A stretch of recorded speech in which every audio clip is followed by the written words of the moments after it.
we're bringing back our friends from Autodesk, Marc Hamaker and Ken LaRue, to show you the new features of Smoke 2015. Ken?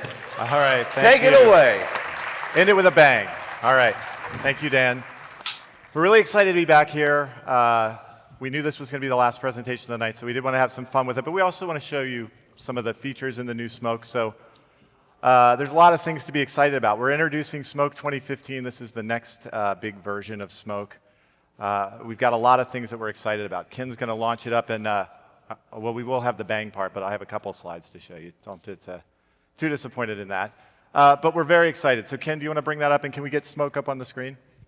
So just to give you a high level, what's new in Smoke 2015 is we've re-architected that whole timeline workflow. Now, we've re-architected the timeline workflow. We've really enhanced the GPU support to make sure that your effects play back faster. You have more real-time performance. You can see things quicker as you work, either as you edit or as you're conforming a piece and bringing all those effects together.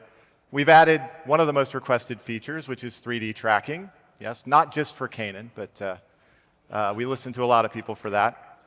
We're supporting back here, it's here, the new Mac Pro. That's what we're going to be running on tonight. And Mavericks, which is cool. We have a great workflow with Final Cut Pro 10, so you can actually bring Final Cut Pro XMLs into Smoke.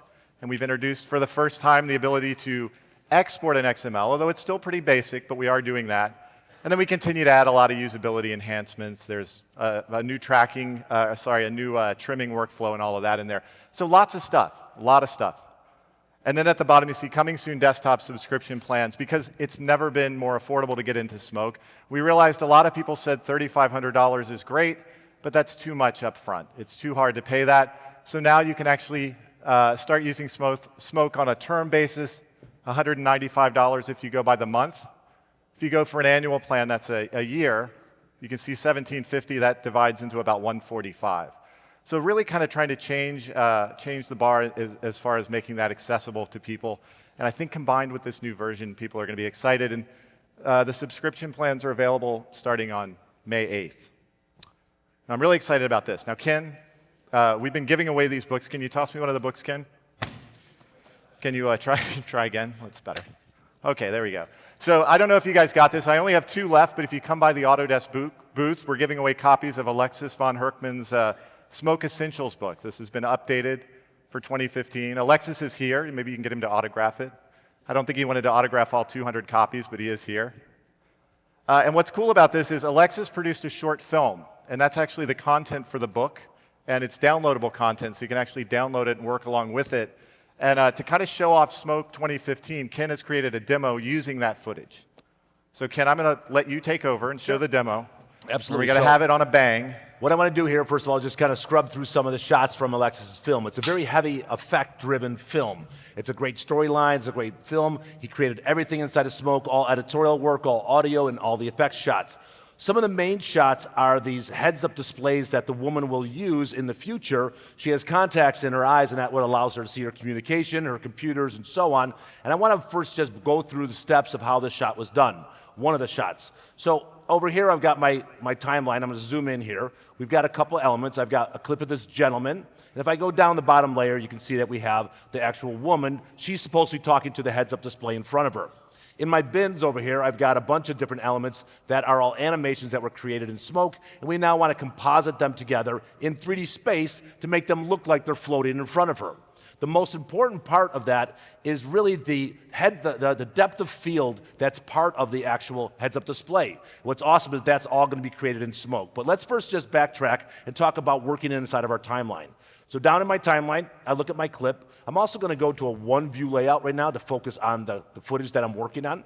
And you can see that I've got my gentleman. This is Arthur. Hello, Arthur. And he's very dark. Okay, I don't like the fact that he's dark. So let's first do some color correction to him before we bring him into the 3D compositor. So if I go to my effects ribbon, you can see I've got a whole slew of different timeline effects that I can now add over to my clip. I'll first put a color warper on this by clicking on it, and you'll see the parameters come in my viewport. I mean, they're coming right below my viewport, and I can go and make minor adjustments such as adjusting my black, doing my saturation, but I want to access everything the color correction offers me. So if I click the editor button, you step into the tool. I'm still in my timeline, I'm just exposing everything this tool offers me. So again, I have my whites, my blacks, different color wheels. If I'm using my color board, I can use it right with Smoke. But I want to desaturate some elements that are around the back area. I'll brighten up a little more, like this sign back here. So what's great about this tool is I can use the keying tools built right inside of it. So if I come over and just sample some of that color, you'll see I start pulling a matte. And we can even look at the matte, and you can see that I picked up more than I wanted to. This color cube area allows me to come in, fine-tune this. I can even go and take tools such as softness and make sure I eliminate the parts that I don't want to desaturate. That's good enough. I can also add a little blur to it if I wanted to. Then we'll go back to look at the end result, and if I wanted to change color, you can see I could easily change the color of that. That's not what I'm trying to do. I just want to take the saturation and drag it down. So let me go back out to my timeline. And I want to add another color correction tool to show you another workflow, because you can feed a mask into each one of the color correction tools to isolate what you want to color correct. So in this case, I'll go add a color correction tool after that, and I'll just take my saturation, I'll drag it a little overboard just for demonstration so you can see it up there. And now I want to add a mask to that to isolate what part of the image I want to focus on. So we're going to go into the into the garbage mask tool. I'll hit a hotkey. Let's go and start drawing the masks. Now, anyone who's done roto work knows when you are doing roto, you want to have as few control points as possible in your mask because it's going to make your job harder. I am purposely adding more than I would ever want just to demonstrate the power of the tracker tools inside of Smoke. So now we're going to spend the next 2 hours, and I'm going to do this frame by frame, and we're going to animate this. Okay? Bang! Sorry. That's No, not the bang. I'll Okay. step into the stabilizer, click Analyze, and I'll sit here for 15 seconds while that goes through and analyzes and tracks that mask perfectly for me. This is powerful tracking tools built right in my timeline. Remember, I'm in my editor. I access the tools in the timeline, and Arthur is now done. I'll go back out to my timeline. Thank you very much. I really did a lot there, I can tell. It's the software. I just look good doing it. Let's go over here. I'll take the garbage mask, drag it before the color correction tool, select it, and say use that color. Now we've got an Oompa Loompa of Arthur up there because he's very orange. But if we scrub through this or play it back, we've achieved the color correction that we want. Now I want to introduce you to what's called Kinect Effects. So great timeline tools when you're in your timeline, but Kinect Effects is also accessible in the timeline. It's just you're going to step into another part of the software. Think that you're leaving your editor and going to a different application, but you're really not, because you stay in one environment. With this clip selected, I go over to my tools. I'm going to just pick a property. I want to convert these tools into Kinect Effects. I click Kinect Effects. We step into our node-based compositor. It gives me the footage, the original color correction, the animated garbage mask that I just made, and the new color correction, but more importantly, a whole set of more tools that I can now use. I'm just going to go in here and do exactly what they did in the film. And I'm wondering if Alexis is still in the room, but we'll get to that in a second. Because we have different presets. Maybe we want this to be a bad VTR. So now I've got my bad VTR. Maybe I want this to be an old sepia. Now I got an old sepia. Well, all they did is, and this is actually what they did, is they went and they turned on their analog and they added scan lines and they adjusted the scan lines. My question to Alexis, if this is the future, why are there scan lines? But that's another thing. Forget it. Let me exit out of that. We go back to the timeline. So now I have the end result. I want to start compositing him in 3D space in front of this woman. I go back down to my clip again, and I want to also start adding more of these elements into 3D space. Here's where it's going to get really interesting. So this clip up here is what we call a Connectfx Clip. It has all those tools in that node-based compositor. When I select both these clips, and I come back over to my effects ribbon, I'll tell it to create a 3D composite automatically for me. And when I choose Kinect Effects, it takes all the tools, brings them in, but adds an action tool, which is our 3D compositing tool. So now, go ahead and applause. I like that one too. But I step into my action tool. Inside the action tool, I have different nodes. Understand these nodes are relationship nodes and control whatever is going to be happening to the different elements in 3D space. Let me just change the purpose, and I'll go back to my object. So if I want to rotate Arthur, I want to move him around and change him, that's great. Let's go and take another element. We want to find my Arthur chat room, drag that in there. I would take all 16 of them in, but I have a setup to show you in just a second. Let's take this, switch this to a screen mode. Let's take Arthur, let's scale him down, just take him right in the viewport position. Oh, that's the wrong guy. We'll select the Arthur clip, this one here, and I'll bring him up and position him wherever I want him to be, and so on.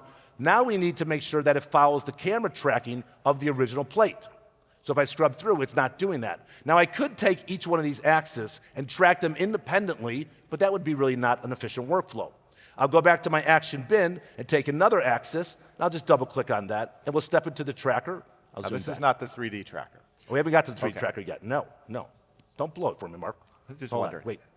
Throw that one away. I didn't come to rehearsal, so I didn't see. You weren't invited to a rehearsal for a reason, by the way. But anyways, it's another story. Let's go in here. Let's go back into the tracker. I'll take the point. I'll position it by the light.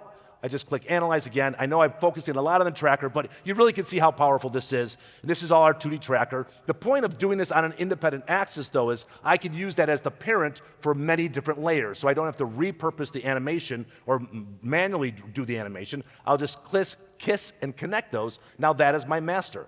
I can even take it further by taking another axis and build a hierarchy, so I can now rotate this, scale it down, start positioning it where I want it to be. Then you still have the independent control of each layer to move things in 3D space.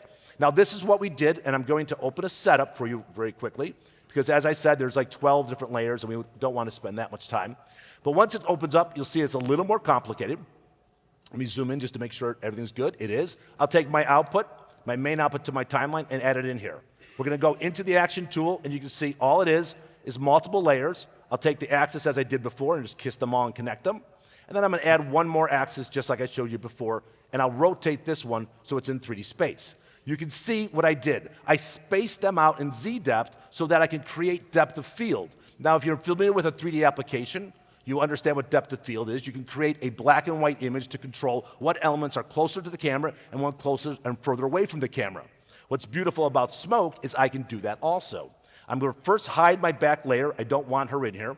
And then we'll go to our outputs. You'll notice that I can output out of my action tool my ambient occlusion, my shadows, my Z-depth, mattes, and so on. Stepping back out to Connectfx, I'll zoom in here. There's my node. You see I have multiple outputs. Let's go to our tools. Let's get our depth of field tool. I'll drag it into the field, and I'll take the output of the Z-depth and feed it in. I double-click on that, and let's go and increase the blur. So you'll see it's going to blur everything. But that's why I have my depthogram. Yeah, I got one of those. So I'll take my depthogram and just position it, and I can control what layers in Z-space will be in focus. Now, I've got that element. I want to composite the woman, the back plate, back over this. There she is, so let's bring her over so I can get to her easy. Let's go back and get another action tool. I'll make the background her, and I'll create a new layer. There we go, I can hardly see it. And let's go and connect that to that. And then we just want to go into my action tool and change the transfer mode of the output from the other action tool and the depth of field. And now I've created the end result that was done inside the film. More importantly, I go back out to my timeline. If I need to change anything, I have one click button back inside of there. All right, so that was a lot of 2D tracking I showed you. Let's take a look at the 3D tracker. That's a good introduction to the timeline and how the effects have been overhauled. Very fast, very easy to work with. So I'm going to take this clip, just so you know, inside the film, what they did is, I'm going to come up here and show you that. They had the live action footage of the woman. They created the 3D track inside of Smoke, and they're able to export the 3D track and all the point clouds to 3ds Max or Maya. The same camera that it's in Smoke is the same camera that's in Max and 3ds Max and Maya. We can exchange our cameras back and forth. In this case, I'm just going to try to have a little bit of fun, and I want to go and add elements into the scene that were not there. So I'm going to go into the editor, and I have an action tool, and I'll step into it so you can see what I have. So we have the footage, we have the axis, we have the original camera, then I have my analyzer. So this is the new 3D analyzer inside of Smoke. I'm just going to click Analyze and let it start processing, and it's quite fast. But to let you know that if you did have a matte on your image, you can use that to control where the camera will solve itself and where either inside or out the matte. You've got a whole bunch of different, okay, wow, that was way faster than I expected. I'm going to stop talking. Pro. It is that Mac Pro. It's very nice. So let's take a look at these. This is my point cloud. You got to orbit the view. Whoa, yeah, okay. And we also have this view that's showing me all of my trackers. Now, I left it set to default, and it gave me way more trackers than I really need. So you can go into your fine-tuning tab here. We can start to adjust our quality and our short, which means any trackers that don't stay on enough frames, you can delete them. I'll choose delete. You'll see a bunch of them disappear, and I'll update my camera. So now this means it's going to resolve the camera based on only the clean trackers that I've just created, and it'll give me a better result. That's done. Let's go to my schematic once again. As you can see, I have no axes yet. What I love about this is you choose what trackers you want to have as axes because there's just so many. I don't want to have too many, but if I select one right here on the table, I'll take that one actually, and I choose Create Axis, you'll notice what Smoke does. It creates a new axis node that I can use to attach a 2D logo, a 3D logo, 3D text, and so on. So here I'm going to rename this just for organization. I'll name that table. Now I might not want to relight this, so I'm going to go and select another axis over here and say Create an Axis. And I'll take this one and I'll rename this and call it light because I'm going to use it for my lights. Now we're going to import a piece of geometry. So I want to put a water bottle that wasn't in the scene floating on the sitting on the table and follow the camera movement. So if I go over to my tools, I double click on import, I can navigate to a folder.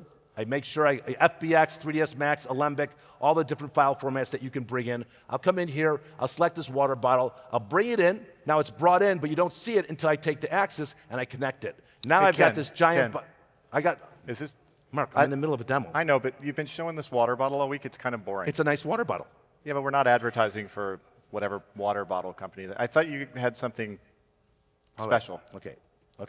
Okay. Dan and I have been working on something. I didn't want to bring it up right now. Well, I think you should. I don't want to have Dan, a fight in front of is you it guys, okay? but I think you should. Dan, are we okay if I bring this up? Yes. Okay. All right. I'm going to throw away the water bottle, and I'm going to step out for just a second, and I want to play a little video for you. I'm going to need audio here.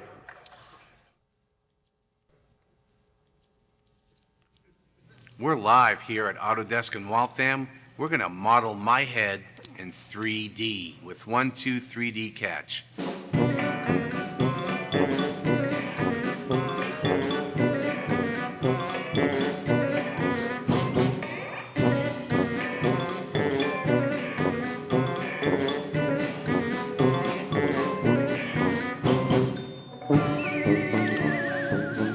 What's really neat about this is that anyone can sign up for a free Autodesk account to use 1-2 3D Catch.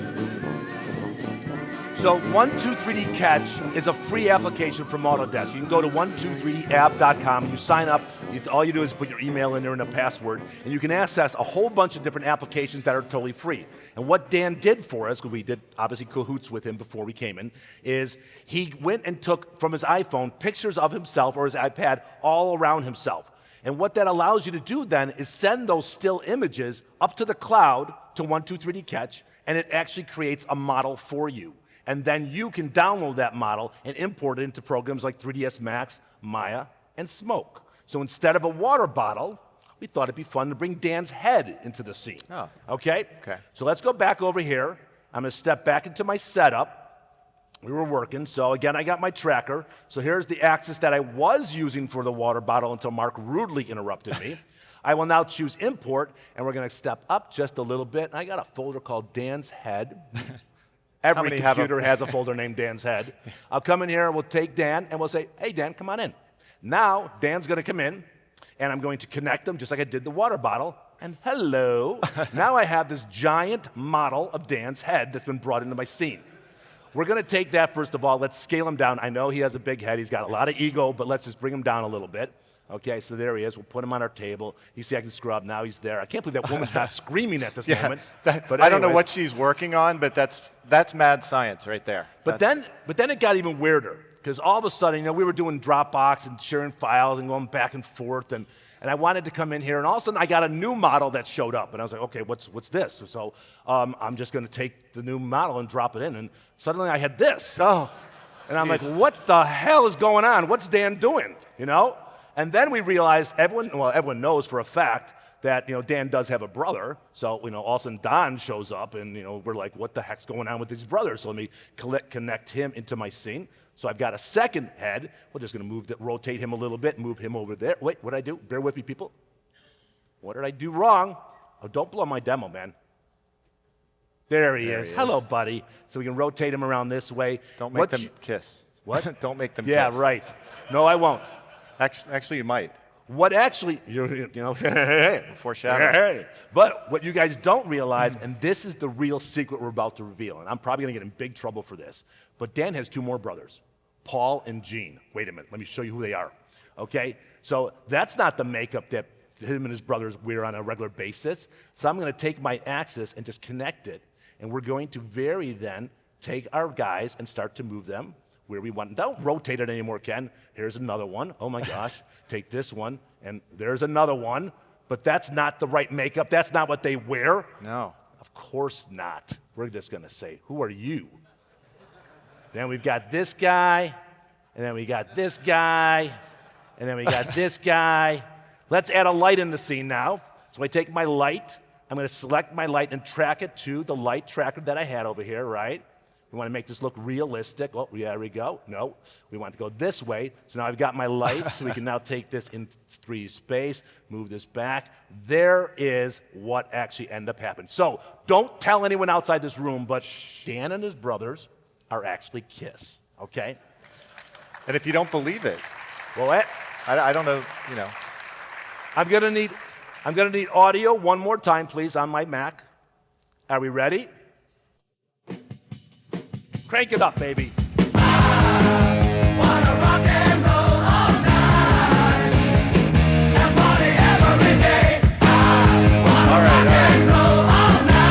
right. We can keep that up. So that was having a little bit of fun with some of the tools in Smoke, and we hope you guys enjoyed it. I don't know if it was the bang you were hoping for, but we do have one additional thing. Dan, are you here? Can you come up on stage? Because we're, of course, showing that you can take these, you can do this reality capture and bring things into a piece of software. Dan, come here. The other thing you can do is you can actually bring it back out into reality, right? So you could take a capture of something, and then you could make a model of it. I showed it too early. Sorry, go ahead. Oh, well. So some